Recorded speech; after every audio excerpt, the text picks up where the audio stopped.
My name is Marlene, and I'm 34 years old.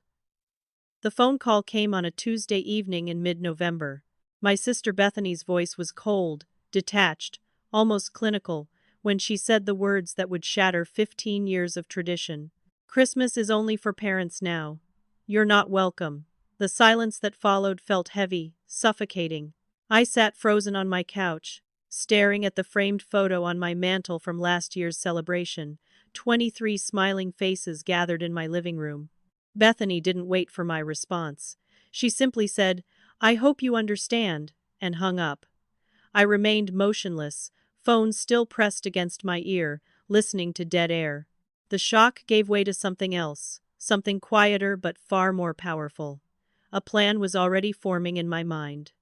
Before we dive into what happened next, I'd love to know where you're watching from.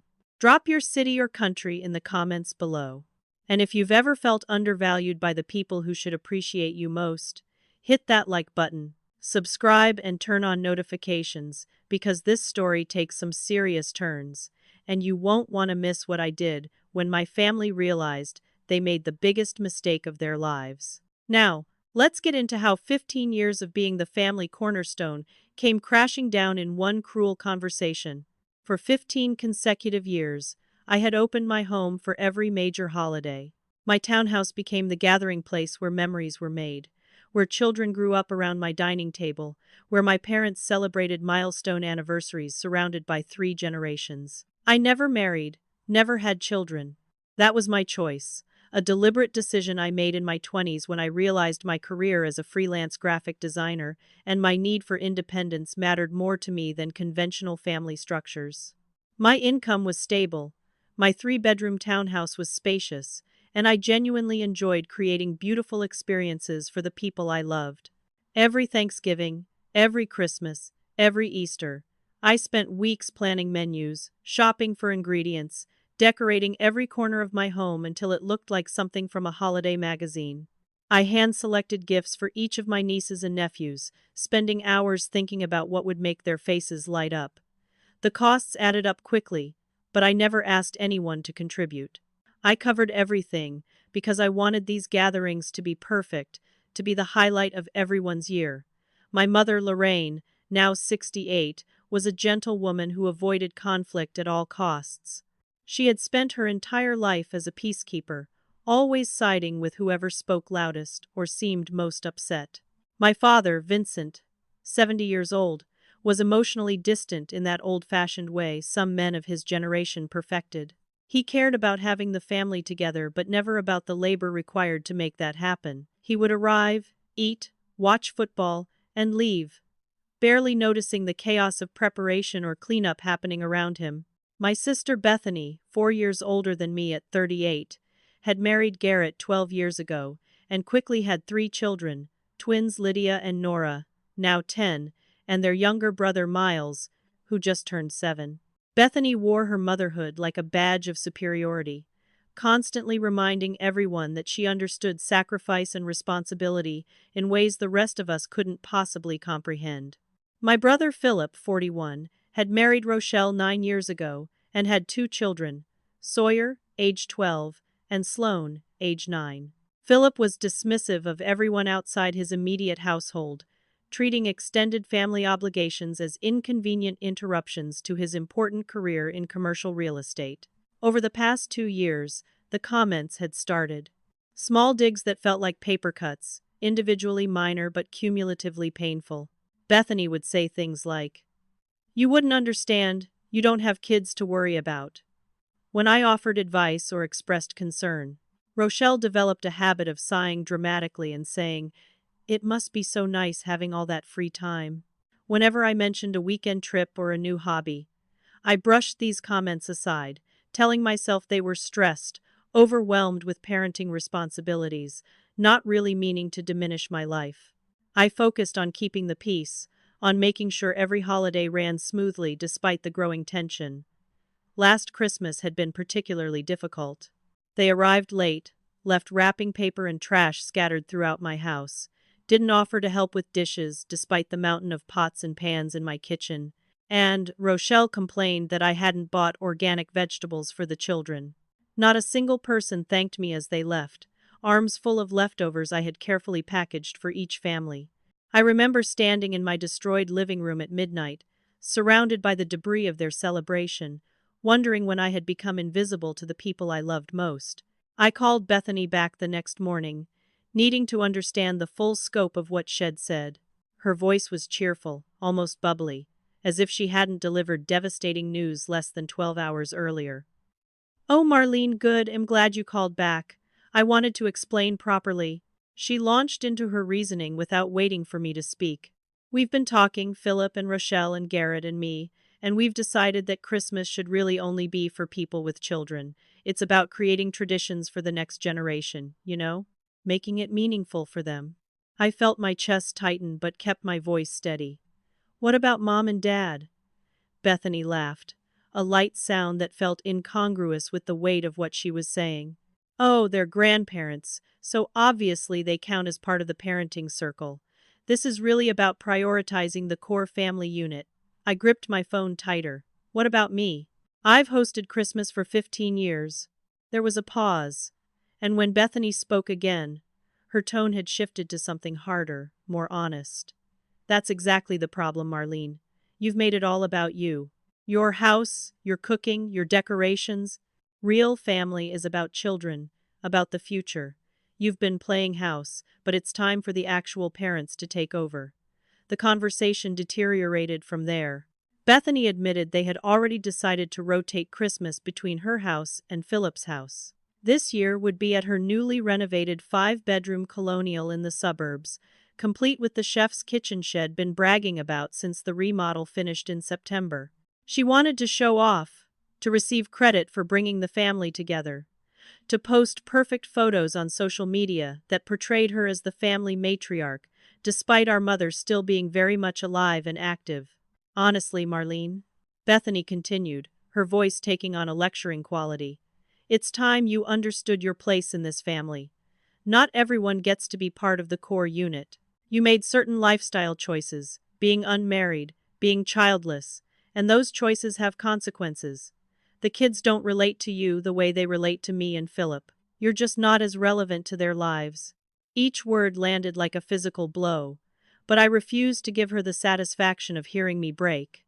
I asked calmly, "Does everyone agree with this decision?" Bethany's response was quick, almost eager. "Philip and I made the decision together. We talked to Mom and Dad, and they're fine with it. Rochelle actually thinks it's healthier for everyone, honestly. No more pressure on you to host, and we get to create our own traditions with our children at the center, where they belong." The rage building inside me was like nothing I'd ever experienced, a white-hot fury that threatened to explode through my carefully maintained composure. But I didn't yell, didn't cry, didn't give her anything she could later use as evidence that I was overreacting or being dramatic. Instead, I said simply, "I understand. Thank you for letting me know."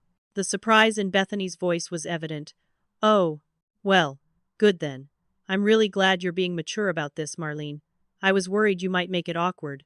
I felt a cold smile cross my face, one she couldn't see but that I felt deep in my bones. "I'm always mature, Bethany. Enjoy your Christmas." I hung up before she could respond and sat in the darkness of my living room. The people I had sacrificed for, financially and emotionally, for 15 years had decided I was disposable. They had reduced my value to my reproductive choices and found me lacking. But what they didn't know, what they couldn't possibly understand in that moment, was that they had just made the worst miscalculation of their lives. I wasn't hurt. I was finished. And I was about to show them exactly what they'd lost. The next morning, I woke with absolute clarity of purpose. I made coffee, opened my laptop, and began documenting 15 years of generosity that had been taken for granted. As a freelance graphic designer, I keep meticulous records for tax purposes, including receipts for business expenses and charitable contributions. What my family never knew was that I had kept equally detailed records of holiday expenses, initially for budgeting purposes, but now serving a far more satisfying function. I created a comprehensive spreadsheet with multiple tabs, each representing a different category of expense. The first tab covered food costs: turkeys, hams, prime rib roasts, fresh vegetables, specialty cheeses, imported chocolates, cases of wine that Philip and Garrett consumed without ever bringing a bottle themselves. I had receipts and credit card statements going back to the beginning, showing a conservative estimate of $2,800 per year on food alone. Multiplied by 15 years, that was $42,000 spent feeding people who had now informed me I wasn't core family. The second tab itemized decorations. I didn't reuse the same tired ornaments year after year. I created theme decorations, invested in quality pieces that would photograph beautifully, bought fresh garlands and wreaths, rented additional chairs and tables when the family grew too large for my furniture. This category alone represented another $12,000 over 15 years. The third tab was perhaps the most painful to compile. Gifts. I had bought thoughtful, personalized presents for every single person, every single year. For the adults, I spent between $50 and $100 per person. For the children, I spent even more, wanting them to have magical Christmas mornings. As I tallied the numbers, watching them climb higher and higher, I felt a strange mixture of sadness and vindication. The gift expenditures alone totaled $31,000. There were additional tabs for house maintenance specifically related to hosting, deep cleaning services before and after holidays, repairs to furniture damaged by careless guests, replacement dishes and glassware that had been broken, upgraded appliances to handle cooking for large groups. When I finally calculated the conservative total, the number on my screen read $42,317. But money wasn't the only investment it made. I created another section of the spreadsheet dedicated to time. I calculated hours spent planning menus, shopping across multiple stores for the best ingredients, preparing food, decorating, setting tables, serving meals, cleaning up, organizing activities for children while their parents ignored them in favor of wine and conversation. I estimated conservatively that each major holiday required approximately 120 hours of my time when accounting for all preparation and aftermath. Over 15 years, that was 1,800 hours, or 75 full days of my life. At my freelance rate of $75 per hour, that represented $135,000 of unpaid labor. I didn't include this figure in my final calculation because it felt too aggressive, too likely to be dismissed as ridiculous. But I kept it in a hidden tab, ready if I needed additional ammunition. The final section of my spreadsheet was hardest to quantify, but perhaps most important: emotional labor. I created a detailed list of incidents, each one a memory that now stung with new significance. I documented the Christmas when Bethany and Phillip had a screaming argument about their parents' care, and I spent 3 hours mediating while everyone else pretended nothing was happening. I noted the countless times I entertained nieces and nephews while their parents drank and socialized, never once offering to give me a break. I listed every holiday where I listened to my mother complain about my father's emotional distance, providing free therapy while trying to simultaneously cook for 20 people. I cataloged Rochelle's passive-aggressive comments about my decorating choices, my cooking methods, my impractical furniture that wasn't kid-friendly enough. I documented every family photo where I was missing because I was behind the camera, capturing memories I wasn't actually part of. This emotional labor couldn't be invoiced, but it could be acknowledged, and I was done pretending it didn't matter. When everything was compiled, I created a professional-looking invoice using my graphic design skills. It looked exactly like something I would send a client, my business logo at the top, itemized services rendered, clear payment terms. The line items were brutally specific: holiday meal preparation and service, 15 years at $2,800 annually. Decorative services and materials, 15 years. Gift procurement and presentation. Venue provision and maintenance. Event planning and coordination. The subtotal read $42,317. I added a note at the bottom in smaller font: per your recent notification that I am not considered core family. This invoice represents the closure of what is now understood to have been a business transaction, rather than familial obligation. Payment terms: full amount due by December 15th, or Payment plan available upon request. Family discount of $135,000 in labor costs has been applied. I saved the invoice but didn't send it, not yet. I knew my family well enough to know they would need something from me eventually. They always did. And when that moment came, I would be ready with documentation they couldn't dismiss or ignore. The call came exactly 1 week later, on a Tuesday evening that mirrored the night Bethany had excluded me. But this time, it was my mother's voice on the phone, thick with tears and panic. "Marlene, honey, I need you. Your father had an episode. We're at County Memorial Hospital. Can you come, please?" My chest tightened with immediate fear for my father, even as a cynical voice in my head noted that now, when they needed something, I was suddenly family again. I asked for details. My mother's words tumbled out in a rush. Chest pains, ambulance, emergency room, tests being run, doctors concerned. "Where are Bethany and Phillip?" I asked, already knowing the answer. My mother's voice dropped to almost a whisper.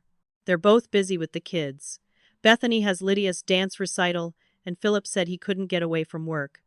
Please, Marlene. I'm scared, and I don't want to be alone." I grabbed my keys, telling her I'd be there within 2 hours, traffic permitting. The drive gave me time to think, to wrestle with conflicting emotions. My father, despite his emotional distance, was still my father. I loved him, worried about him, wanted him to be okay.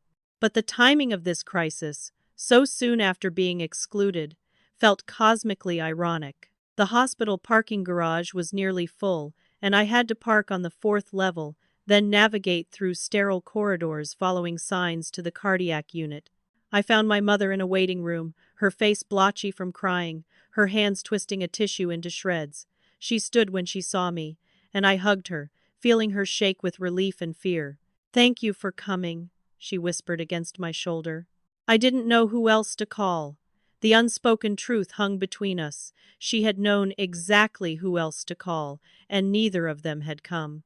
After 20 minutes, a doctor emerged to tell us that my father was stable. It had been stress-related chest pain, not a heart attack, but they wanted to keep him overnight for observation and additional tests. We could see him now, though he needed rest. My father looked smaller in the hospital bed, connected to monitors that beeped steadily, measuring a heartbeat that had terrified us hours earlier. His color was better than I'd expected, and he managed a weak smile when he saw me. "Didn't mean to scare everyone," he said, his voice rough. I took his hand, squeezing gently. "You're not allowed to scare us like that." My mother sat on his other side, and for a while, we just existed in that hospital room, grateful he was okay, aware of how quickly everything could change.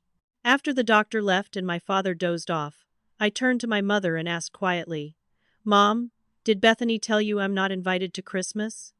My mother's face shifted, discomfort replacing the earlier fear.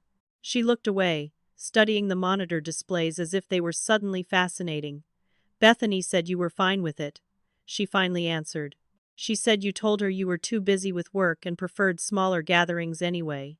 The lie was so blatant, so perfectly constructed, that I almost admired Bethany's manipulation skills. I kept my voice gentle but clear. "That's not what happened. Bethany called and told me, Christmas is only for parents now. She said, I'm not core family because I don't have children. She said my lifestyle choices have made me less relatable to the kids."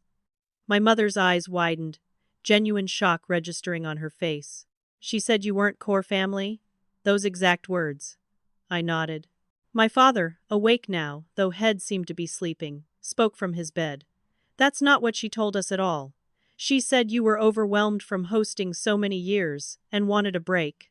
The lies were unraveling, my sister's carefully constructed narrative falling apart under the weight of truth. I explained everything.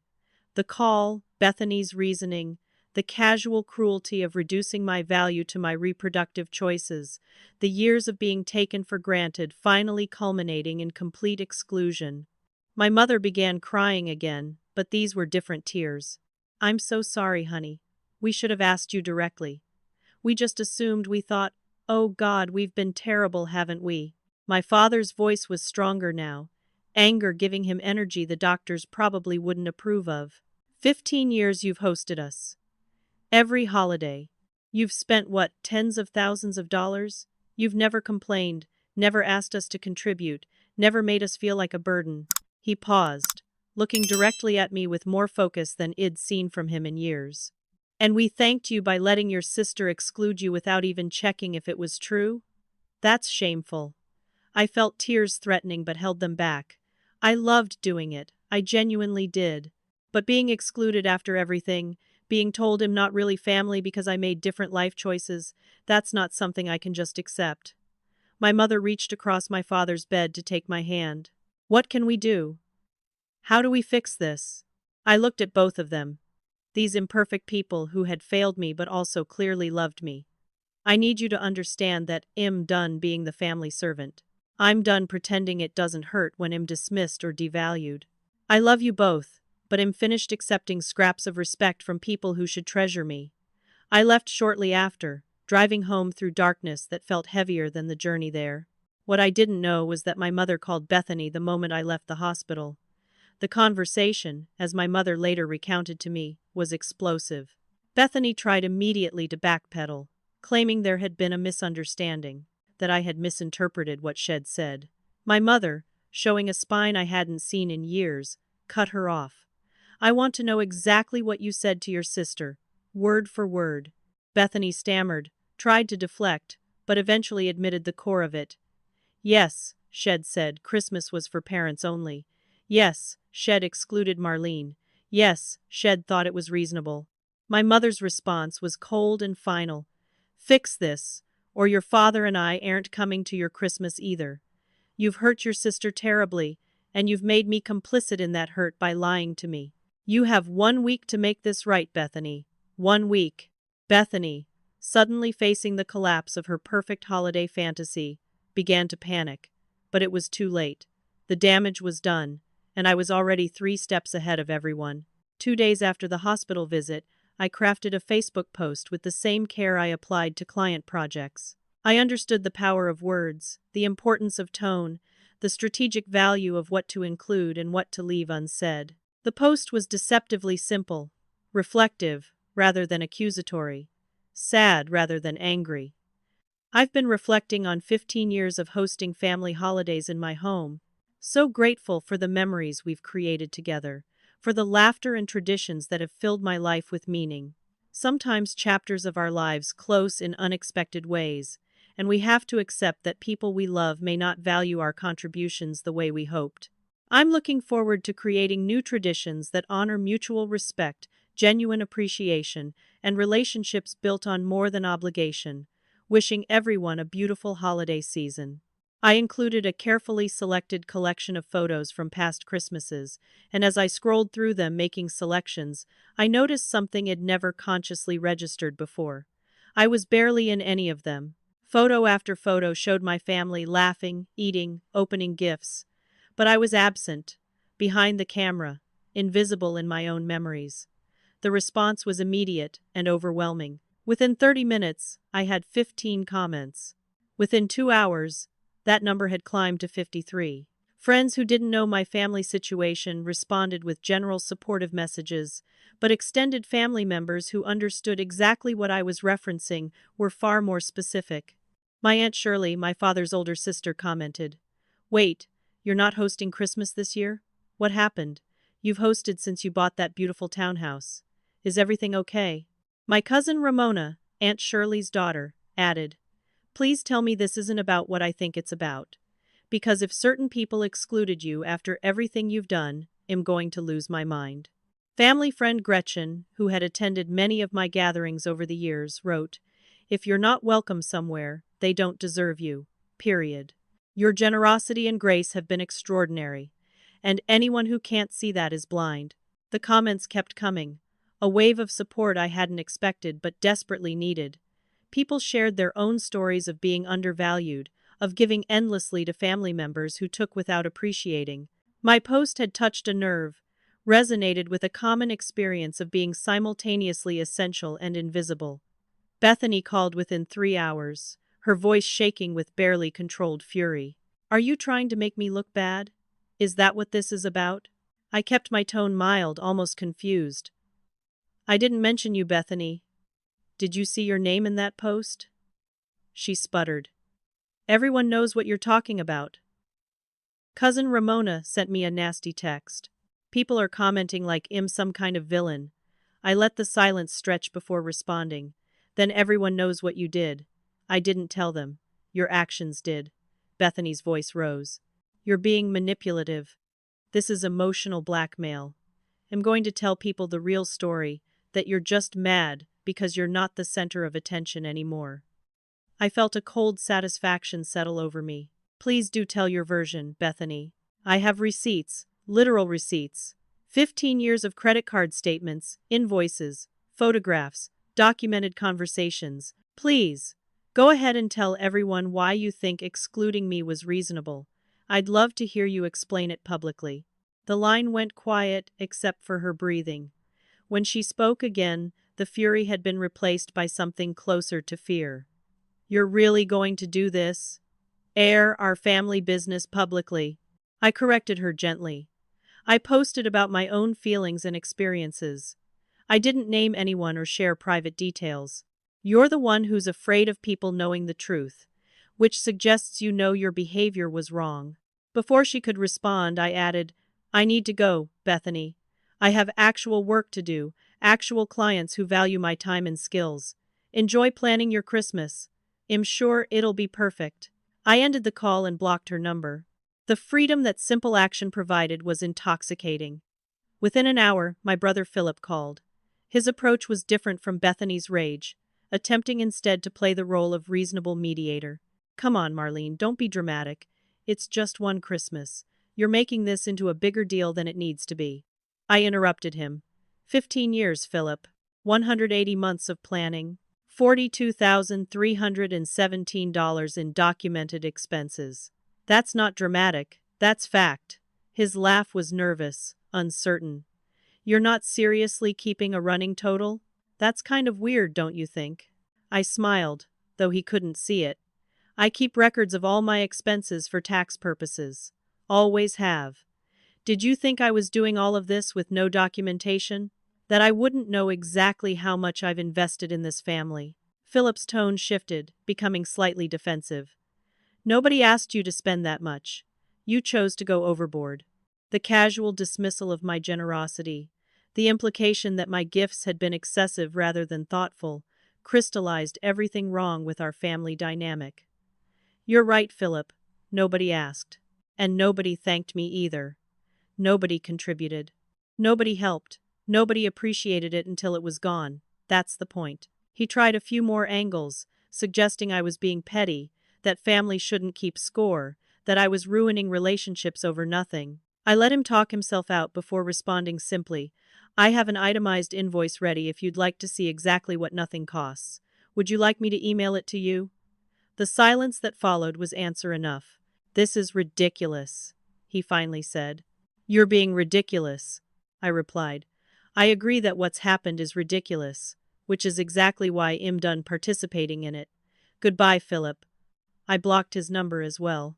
The final contact that day came via text from Rochelle, my sister-in-law, and it was exactly as passive-aggressive as I'd expected. Hope you're proud of yourself. The kids are asking why Aunt Marlene is starting drama before Christmas. What am I supposed to tell them? I stared at the text for a long moment, marveling at the manipulation attempt. Somehow, in Rochelle's narrative, I was the villain for responding to exclusion, rather than Bethany being the villain for excluding me. I typed my response carefully. Tell them Aunt Marlene learned that her value doesn't depend on other people's approval, and that self-respect matters more than keeping peace. Those are good lessons for children to learn young. They'll serve your kids well as they grow up. I hit send and then blocked Rochelle's number too. The virtual silence that followed was peaceful in a way I hadn't experienced in years. No more texts criticizing my choices. No more calls demanding my time and labor. No more passive-aggressive comments disguised as concern. I had drawn a boundary, and it felt like the first full breath I'd taken in 15 years.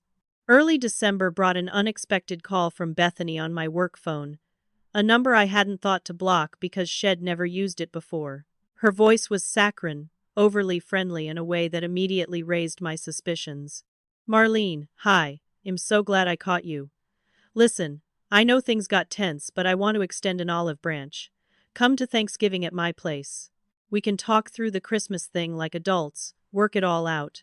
I kept my voice professional, detached. Will you be apologizing? The question clearly caught her off guard. Well, I think we both could have handled the situation better, communicated more clearly. I interrupted. That's not an apology, Bethany. That's you deflecting responsibility. So no, thank you, I have other plans. Her friendly mask slipped slightly. What other plans?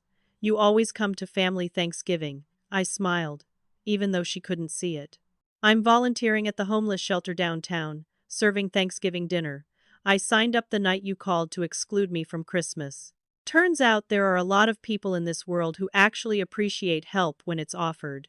Bethany tried several more manipulation tactics. She claimed our mother was really upset about all this drama, conveniently ignoring that she had caused the drama by excluding me in the first place. When I pointed out that Mom had told me Bethany had lied to her about my willingness to step back, Bethany called it a miscommunication, as if accidentally misrepresenting someone's words and feelings was a minor oversight rather than deliberate manipulation. Fine. Bethany finally snapped, her friendly pretense abandoned. I'm sorry. Is that what you want to hear? I'm sorry I uninvited you to Christmas. Now will you come to Thanksgiving? I let the silence stretch, considering. Too late, Bethany. I already committed to the shelter. They're counting on me. Unlike family, I don't let down people who depend on me. Her sharp intake of breath told me the barb had landed. That's not fair, she said, voice tight. I said I was sorry. I replied calmly. Apologies mean nothing without changed behavior. Call me when you've actually learned something from this situation. Until then, enjoy your holidays. My Thanksgiving shift at the shelter was transformative in ways I hadn't anticipated. I arrived at 6 in the morning to help with food preparation, joining a team of 15 regular volunteers who treated the day with reverence and joy. We cooked for 300 people, preparing turkey and stuffing and mashed potatoes and green beans and pie. So much pie. The kitchen was chaotic but organized, everyone working together with genuine camaraderie. Nobody complained. Nobody criticized. Nobody acted like their contribution was more valuable than anyone else's. Around noon, we began serving, and I worked the mashed potato station, scooping generous portions onto plates while smiling at people whose gratitude was palpable and genuine. Thank you, they said, over and over, and they meant it. This is wonderful. God bless you. You're an angel. I wasn't an angel. I was just someone helping other humans, but the recognition of my effort, the simple acknowledgement that I mattered, brought tears to my eyes more than once during that long shift. While I was finding purpose and connection with strangers, my family's Thanksgiving was apparently imploding spectacularly. I heard about it later from Aunt Shirley, who had attended and couldn't wait to give me the full report. Honey, it was a disaster, she told me over the phone that evening. Bethany's turkey was so dry I needed 3 glasses of water to choke down one piece. She forgot to buy rolls, claimed the store was out, but I think she just forgot to put them on her list. Half her decorations fell off the wall during dinner, scared poor little Miles half to death. And the kids, oh Lord, those children fought constantly. Lydia pushed Nora. Nora pulled Lydia's hair. Miles threw mashed potatoes at Sawyer, and Bethany just kept drinking wine and pretending everything was fine. Aunt Shirley's laughter was unkind, but not entirely undeserved. The best part, though, was Rochelle. She complained the entire time about how Marlene's turkey was always so much juicier, and Marlene always remembered to get the good cranberry sauce, and Marlene's house always looked so festive. I thought Bethany was going to throw her wine glass at her head. The most telling detail Aunt Shirley shared was about my parents. They had left 2 hours early, claiming exhaustion, but really, according to Aunt Shirley, because they couldn't stand the tense atmosphere and poorly executed meal. My father had apparently said, loud enough for several people to hear, "Well, now we know why Marlene always did this. It's not as easy as it looks, is it?" The comment had sent Bethany into a fury, snapping at my father that she was doing her best and maybe if people appreciated her effort instead of criticizing, she could relax enough to enjoy the day. The irony was so thick, Aunt Shirley said you could cut it with a knife. Not once, my aunt emphasized. In 15 years, did you ever complain or suggest hosting was burdensome? You made it look effortless. And now they're learning it's anything but. A week after Thanksgiving, Bethany called again. Her voice was different this time, quieter, missing the earlier confidence. Okay, maybe I was wrong about the Christmas thing. Maybe I didn't fully appreciate how much work went into hosting. I waited, letting her continue. Please come to Christmas. Mom is crying constantly, says she can't bear the thought of you not being there. It won't feel like Christmas without you. I asked the question I already knew the answer to. And where is this Christmas being held? Bethany hesitated before answering. Well, still at my house. I already bought decorations and planned the menu and told everyone to come here. But, you're invited. You're absolutely invited. I felt a wave of disappointment, though not surprise. She still didn't understand. She wanted me back, but only on her terms, only in a way that preserved her narrative and control. So, I'm good enough to attend when you need my presence to make your mother happy, but not good enough for you to admit this whole exclusion idea was cruel from the start. Bethany's voice rose defensively. It's not like that. I'm inviting you. What more do you want? I answered clearly, calmly. I want an acknowledgement that what you did was wrong, not we both could have handled it better. Not maybe I didn't fully appreciate, but a real admission that you hurt me deliberately and need to make amends. Until you can do that, my answer remains no. The morning of December 23rd, my phone buzzed with a text from Bethany. Emergency. Need to talk. Please call as soon as possible. I ignored it, continuing with my morning routine. 20 minutes later, Phillip texted, Seriously, call Bethany. Family emergency. Important. I deleted the message without responding. My boundaries were firm now, and I wouldn't be manipulated by vague claims of emergencies after being excluded and dismissed.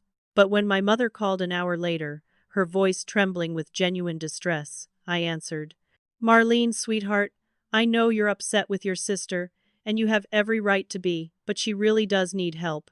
Can you please just hear her out? I sighed. What happened, Mom? My mother explained. Bethany's house had experienced a catastrophic pipe burst overnight. A main water line had frozen and then exploded, flooding the entire first floor.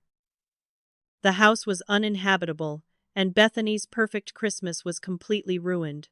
She has 25 people expecting to come tomorrow. My mother continued, and nowhere to host them. She's too embarrassed to cancel, too proud to ask anyone else, but Marlene, she's desperate. The schadenfreude I felt was immediate and intense, a satisfaction so strong it almost felt physical. Bethany, who had excluded me to take over hosting, who had wanted credit and control and the perfect Instagram-worthy holiday, was now facing complete disaster. The universe had delivered poetic justice with a broken pipe. Put Bethany on the phone. I told my mother. There was rustling, muffled conversation, and then my sister's voice, thick with tears and humiliation. Marlene, I know I don't deserve to ask, but I'm begging you. Please let us use your house for Christmas. I'll do anything. I'll clean for a month. I'll pay you. I'll publicly apologize. Just please, I can't cancel on everyone. I can't let them down. I let her desperation sit in the silence for a long moment before responding. A public apology, you said. Bethany's voice cracked. Yes, whatever you want. I'll post on Facebook. I'll tell everyone I was wrong. Just please help me. I outlined my terms clearly. You'll post a complete, detailed apology on Facebook. You'll admit what you said to me, how you excluded me, and why it was wrong. You'll acknowledge the 15 years I hosted and the sacrifices I made. You'll take full responsibility without deflecting or making excuses. You'll thank me for being gracious enough to save your Christmas after you tried to ruin mine. Bethany was crying openly now. That's so humiliating. Everyone will know what I did. I replied without sympathy. Everyone should know what you did.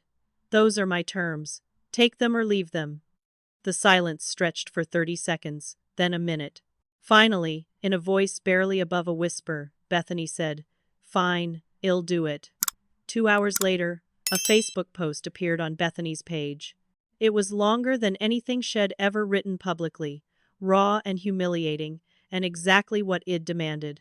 I need to publicly apologize to my sister Marlene. Several weeks ago, I called her and told her she wasn't invited to our family Christmas because it's only for parents now. I said cruel things about her lifestyle choices and implied she wasn't core family because she doesn't have children. This was after 15 years of her generously hosting every holiday in her beautiful home, spending tens of thousands of dollars and countless hours making magic for our family without ever asking for help or contributions.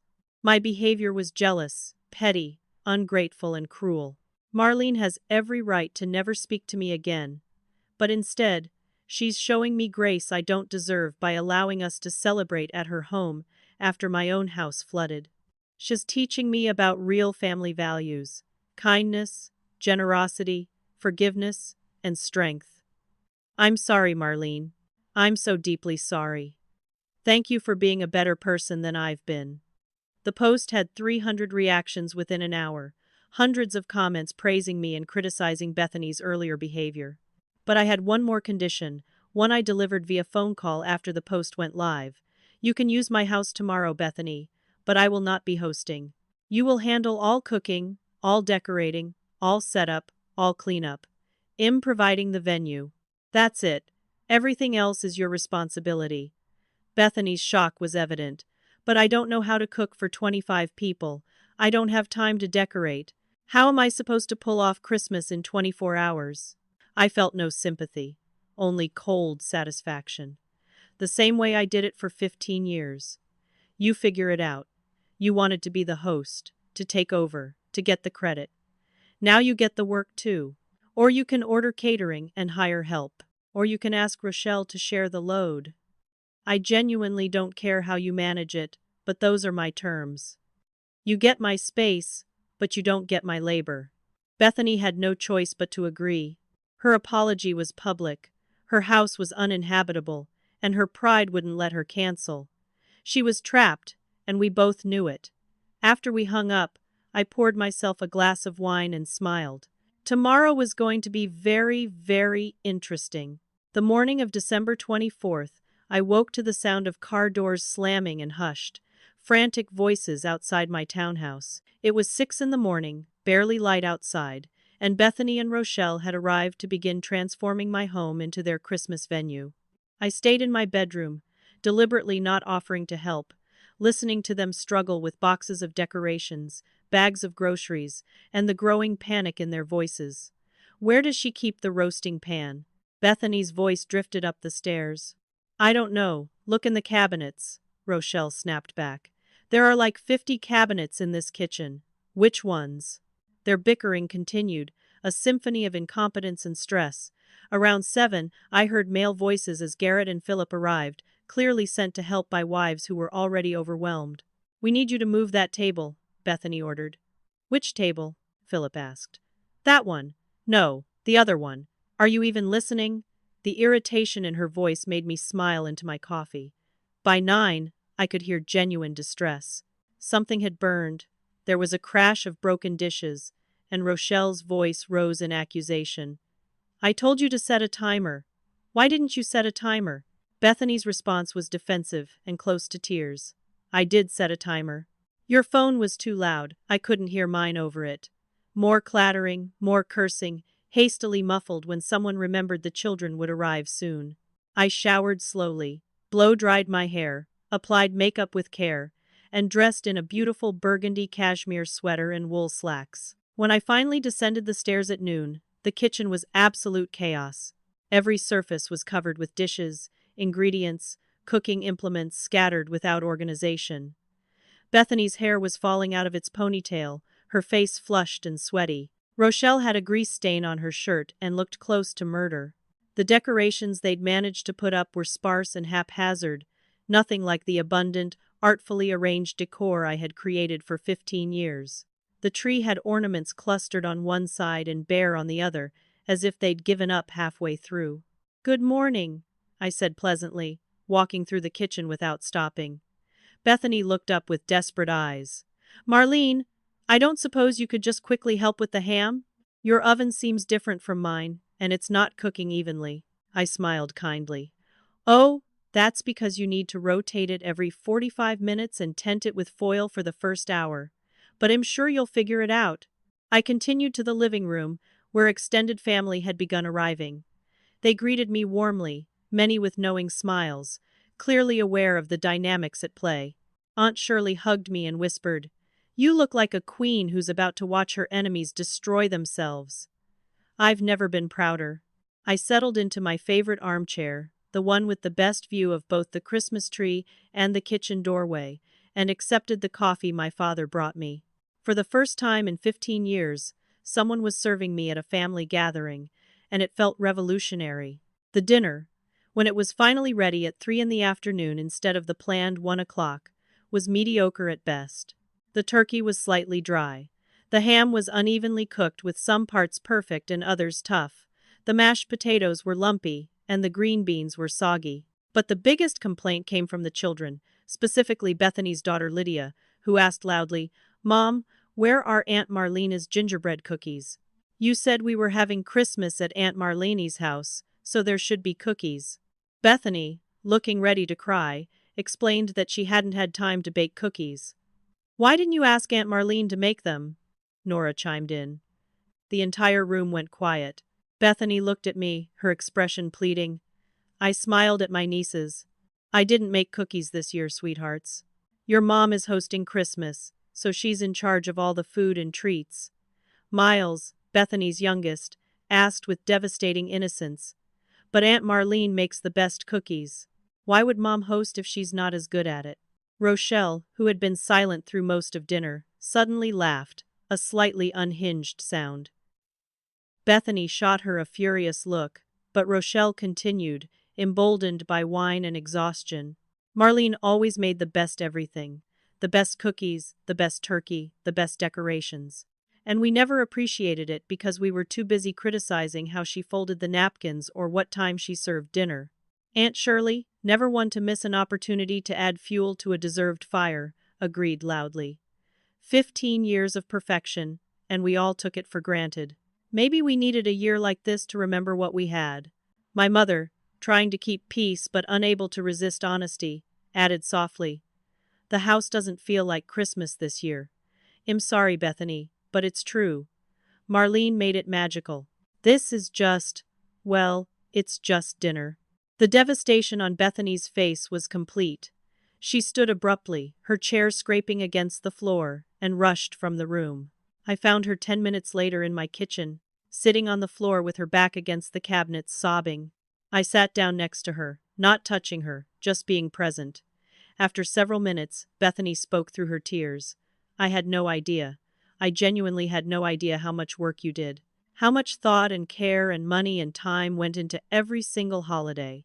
I just showed up and enjoyed it and left, and I never once stopped to think about what it cost you." She wiped her face with her sleeve, looking younger and more vulnerable than I'd seen her in years. "And then I excluded you, because I was jealous. Because you made it look easy, and I wanted to prove I could do it too. And I wanted credit, and I wanted to be the important one for once." She looked at me with red-rimmed eyes. "I'm a terrible sister.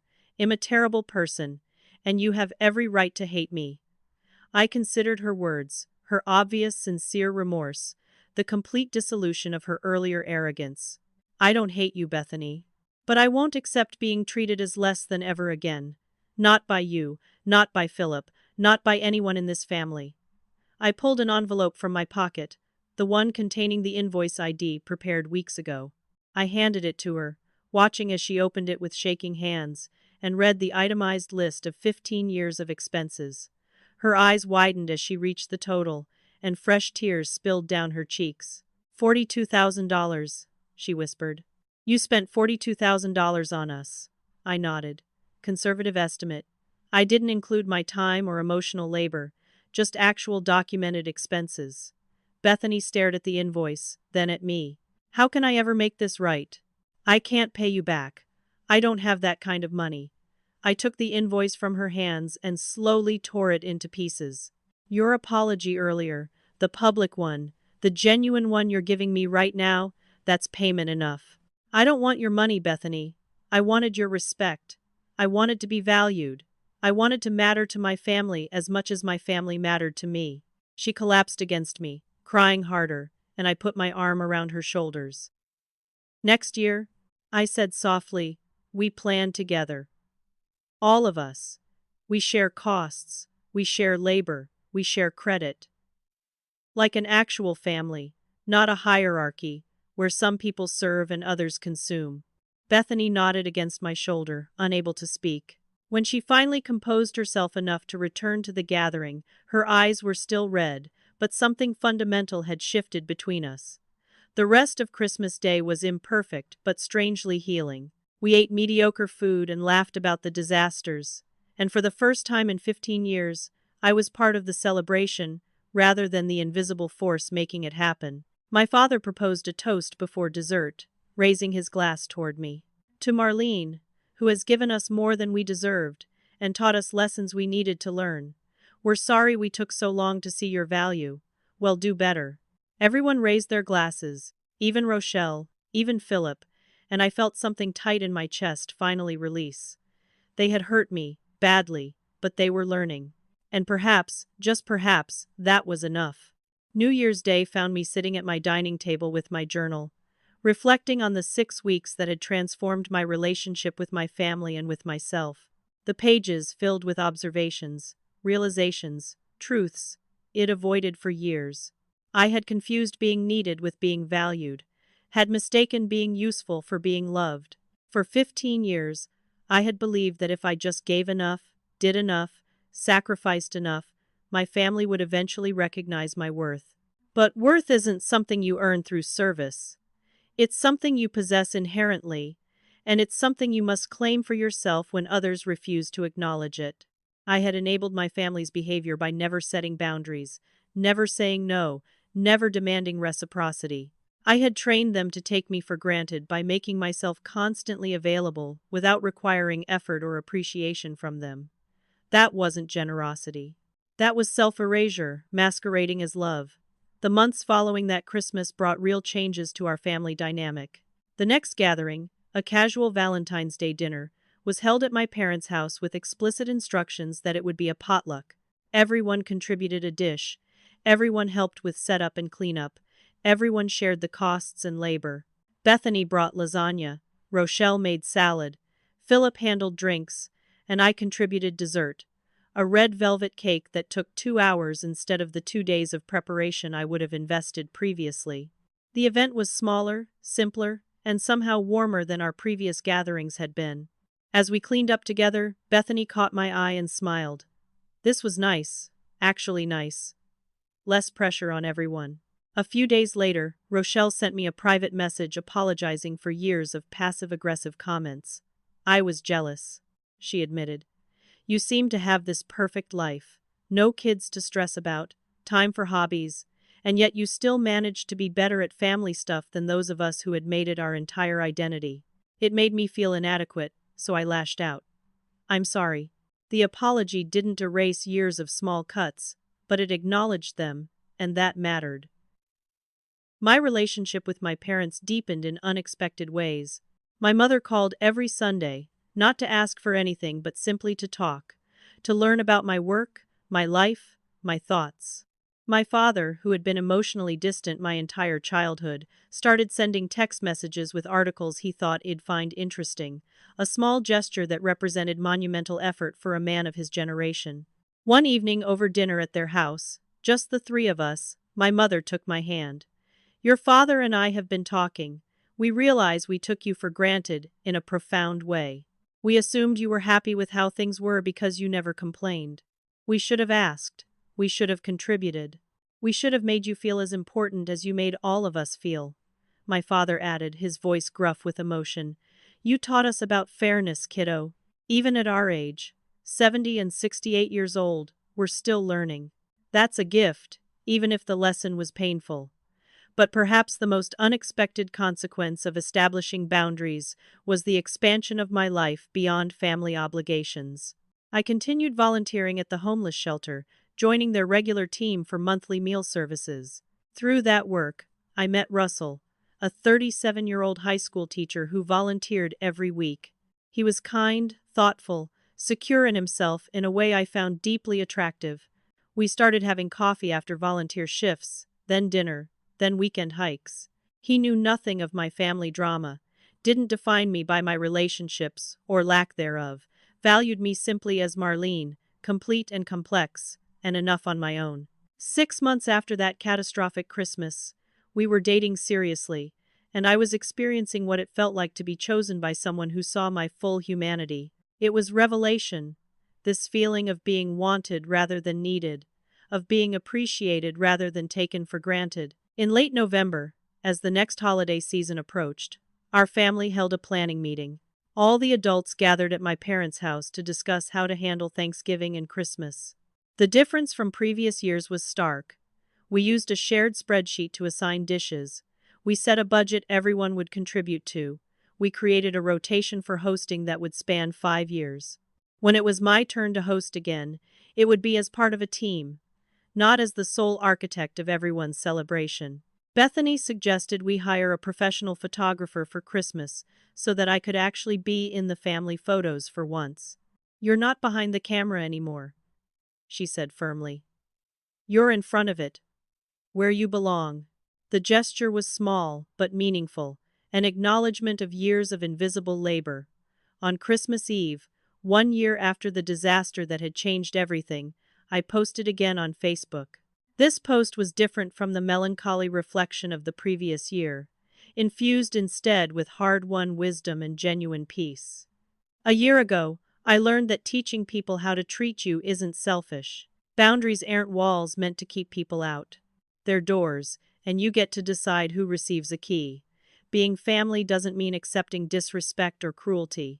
Real love requires reciprocity, mutual respect, genuine appreciation. Sometimes the best gift you give yourself is refusing to accept less than you deserve. That smile I gave when they first told me I wasn't welcome, that was me realizing I was done being small to make others comfortable. It was me understanding that my worth wasn't determined by their approval.